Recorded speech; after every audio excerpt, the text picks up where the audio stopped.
What is going on, guys? This is your boy Jason Love coming at you with another video about non-CDL and CDL Hotshot. In this video, I want to go over what a bad week looks like, or what I kind of consider a bad week or a more stressful week or kind of a harder week of finding loads. So we're going to go over that in this video, so stay tuned.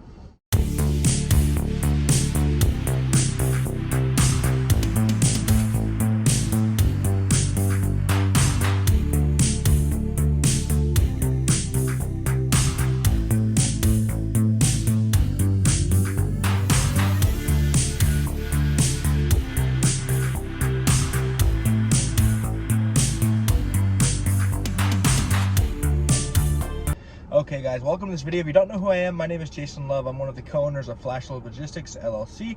We are a logistical company. We do non-CDL Hotshot and CDL Hotshot, and we're working to build into dump trucks and all kinds of good stuff, step deck, flatbed, the whole nine, semi trucks, the whole nine, bro. We're trying to get into, but right now we're doing Hotshot, so that's what we're learning about.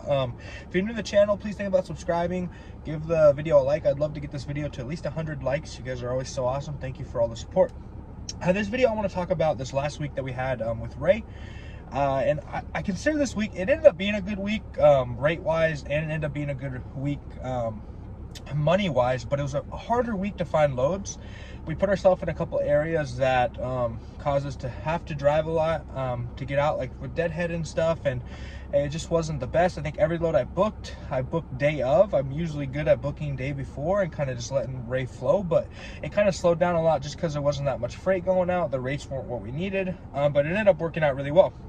So I want to go over the loads, talk about them a little bit, talk about the deadhead, talk about the rate per mile, so you guys can kind of see what a bad week looks like, or what a week that was harder to find loads. Like I said, it actually ended up being really good, or pretty good, but it was a lot harder than what it usually is. So first off, so Ray actually ended up taking a week off, but he got back on the road on Monday. We booked a load on Monday from Laredo, Texas to Gardner, Iowa.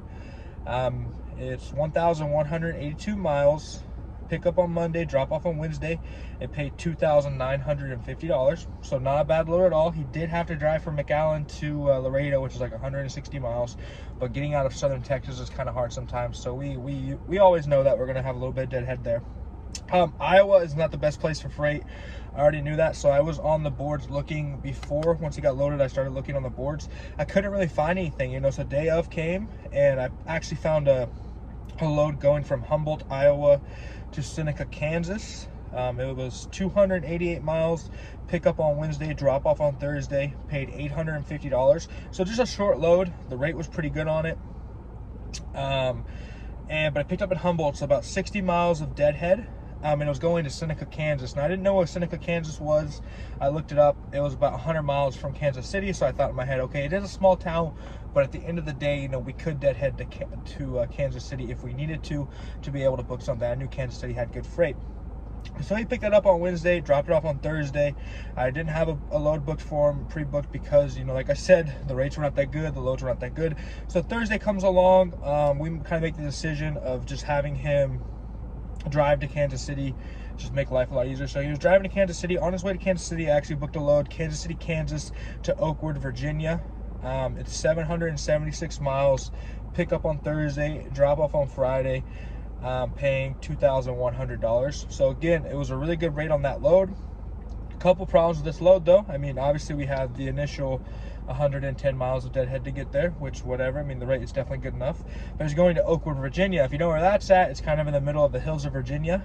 Being 776 miles, I knew he was going to end up dropping off in the afternoon on Friday. Now, when I first called him about the load, I was like, hey man, chances are we're not going to get another load. Even if we do, you know, kind of in the middle of nowhere, plus you're gonna be dropping off late in the day. Usually a lot of places, you guys will realize, close at like 2 or 3 p.m. They don't load after that, but I was on the boards looking. So Friday rolls around, I don't have a load booked already, just because rates were not that good. There wasn't that much freight, and I was kind of like, crap, what are we gonna do? So it's about 3 p.m. on Friday. He dropped off. I was like, hey, let me just search for, I was on the phone with him. I was like, let me just search for Saturday, see what we can find. You know, I've never really booked a load on Saturday. I've booked a load on Friday that they let us pick up on Saturday, but I've never booked a load on Saturday before. And sure enough, I found a load, Winston-Salem, North Carolina, which was like 180 miles from where he was, to Louisville, Kentucky. Pick up on Saturday, drop off on Monday. It's 463 miles, paying $1,650. So definitely paid enough for us to be able to eat the deadhead. He had more than enough time to drive because he had Friday night. He could just drive over, be ready to pick up in the morning. So those are the 4 loads we basically have had for this last week. I'll kind of go over everything with more of the numbers. So the total deadhead was 521 miles. Like I said, that is pretty high. That's how you can kind of tell that the freight wasn't the best. We had to drive to find the loads. The loaded miles were 2,709, and the total gross was 7,550. So if we take out the deadhead, we just say, hey, what's the loaded mile rate? The loaded mile rate was $2.79, which is really good.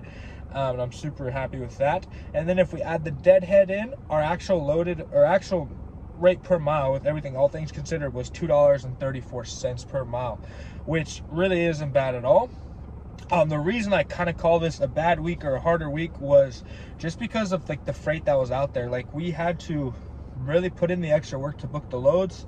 Ray was having to drive a lot more. But I mean, we did get paid for it. Obviously, having the rate per mile at $2.34 per mile, you cannot be mad about that. But it just goes to show what you have to do when you're put in certain areas. I think a lot of people don't realize that. Like, sometimes you're just in a bad area, you know, and you have to be able to say, okay, what do we do next? You know, can we get a load today? Do we need to get loaded tomorrow? Like, find a load that's good enough to eat the deadhead that we have. I mean, we were able to do that, you know, all things considered. I think it turned out really well. But I wanted to make this video real quick to kind of show you guys what you need to do in these situations, right? And this is kind of the importance of a dispatcher. I think if Ray was trying to book these loads by himself, he probably would have had a good amount of trouble. It took me kind of an extra gear to be able to find these loads sometimes, but we got them booked, boys. But yeah, guys, I want to make that video real quick, just kind of show you guys what our last week was like. Help you guys understand a little bit more how the freight works, how the market works. But yeah, we're dropping off Louisville, Kentucky tomorrow. And we're going to be booking loads. Next week should be really good. I'm happy that we're starting in Louisville, Kentucky. It's not bad at all. I think we'll be able to find a good load out of there and just keep moving forward. Another thing I want to say about all this, though, is this kind of shows the difference between non-CDL and CDL. Now, some of these loads were pretty small. They didn't weigh much. But, for example, one of the loads that we booked it said 15,000 pounds, but it actually was only 7,500 pounds. So, I mean, for us, we're like, okay, cool. Like, it weighs a lot less. No big deal. But, for example, like a non-CDL Hotshot isn't going to call on that load and be like, oh, by chance does it weigh less than 10,000 pounds? Like, no, you're just wasting people's time, but you might get there and realize, oh, it's only 7,500 pounds. So that's kind of the difference between non-CDL and CDL. A lot of these loads that we picked were 12, 13, 14, 15,000 pounds.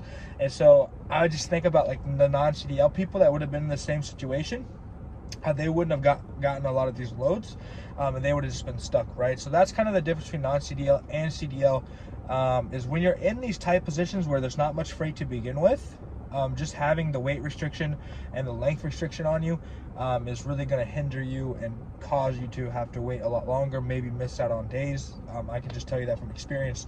So that this is one reason to have a CDL or have a CDL setup in general, because you are going to be able to find these kind of diamonds in the rough when you need them, right? So yeah, guys, thank you guys so much for watching this video. If you guys have any questions or anything, please drop them down below. There was one good question that I want to talk about in this video. It's from K-Bob. He actually posted a question on my last video.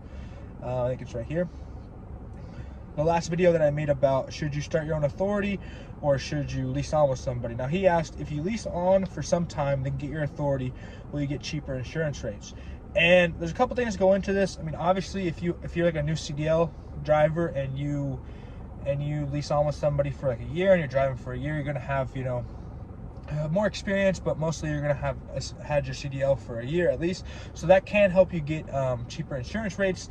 But all in all, you're going to have a brand new authority, and a brand new authority is a brand new authority. So this is kind of one of the downsides of leasing on with somebody first and then trying to get your own authority afterwards, is that doesn't roll over, right? Like, insurance company's going to look at your business and be like, you guys are brand new. Like, I don't care if you've been driving for 20 years, the best driver in the world, like, your company's brand new, right? You're still going to have that brand new authority with brokers. You're still going to have that brand new authority with the insurance. I know Load Miser, we actually were able to hang out about a week ago. We were talking, and he's like, I got turned down all the time, you know. And this is a guy who's driven semi-truck a lot, who was leased on with different companies, you know, leased on with Tow Piglet, and then he just went to go get his own authority, you know, 6 months ago or whatever, and he was getting turned down for loads. and he's one of the most experienced guys probably out there in the hotshot industry, right? So, like, that's the thing, is they look at your business, you know, they don't really care who you are.